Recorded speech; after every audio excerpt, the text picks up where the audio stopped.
Usa ka 18 anyos nga lalaki nga gituhang nalumos sa kadagatan sa Talikod Island sa Samal Island ang padayong ginapangita sa otoridad.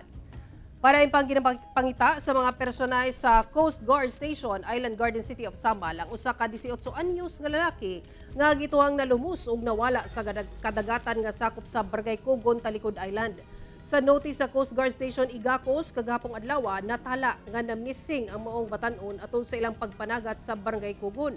Sumala kang Ensign Vasit Venturillo ang commander sa Coast Guard Station Igacos atol sa pakiginabi sa GMA Superradyo Davao nga hagit sa pagpangita sa biktima ang kalayo sa lugar nga anaa sa usa ka oras pa ang biyahe ug ang kalawom sa dagat diin gika-report nga nawala ang biktima nga moabot sa 500 feet.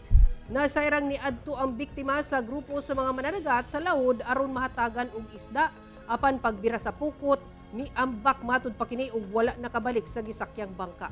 Gituhan nga giatake sa iyang sakit ang biktima rason nga nalumos.